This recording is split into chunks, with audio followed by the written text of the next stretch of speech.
年对啊 and 我 large 没 language 别的 models 飞啊， are 我 没看见对 recording 啊。 like all the best practices. 我怎么可以都没见？ But 我那 the 那 stuff 一 that's 下 on 就 the 嘛 edge 哦你 is 见 being 个阿 discovered 拉多 today 的， is 阿 not 拉 knowledge. 哎 So 莫里 if 哎 you're 一个按我开可以 by 的。 being a person No, who has that yeah. knowledge in any field, Oh, that no, has- 我更厉害了， you're out in 我怎么我那个绿都可以 what these models are capable of. Yeah, and three try new things. Yes. I feel like. Yeah.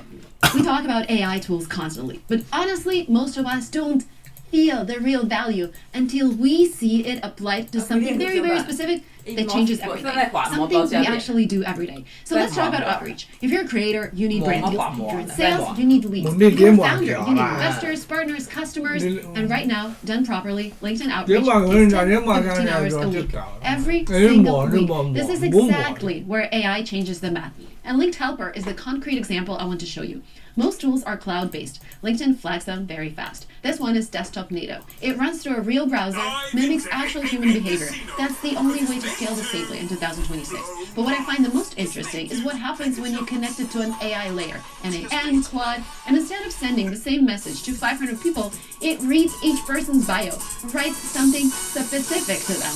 That level of personalization at scale wasn't physically possible a year ago. $8.25 per month. You get scaled outreach. And instead of your team spending 10 hours a week on manual clicking, they're spending it on work that actually moves the needle. It requires creativity. This is exactly what Bill was talking about. AI as a jetpack, not a replacement. You still build the relationships. You just don't waste the hours getting to them. Setup guide and templates are in the description with a free trial available. All right, let's get back to the interview with Bill. Since you've been investing for a while and Yes. you recently stopped, but what benchmark VC will consider not playing it safe when looking at a founder? Well, actually, I think that the venture industry writ large has learned that you would never have a mindset of safety around choosing a founder. I think the best and the brightest are very independently minded. They think outside of the box naturally.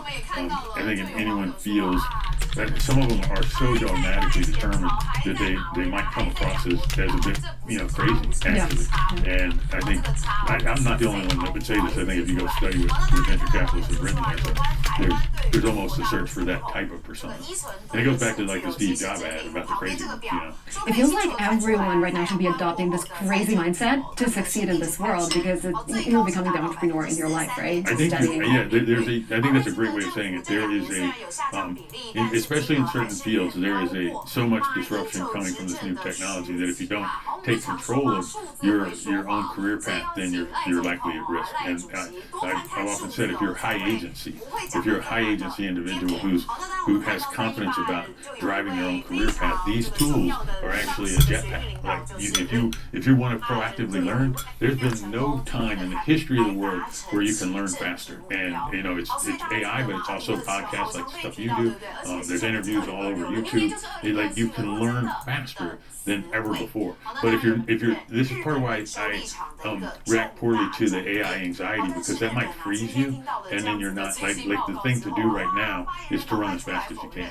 Yeah, but also wanted to dig deeper into anxiety because you said something that gives me a lot of anxiety. Sometimes I scroll and I hear people, what did you say? We have this window opportunity that's closing. So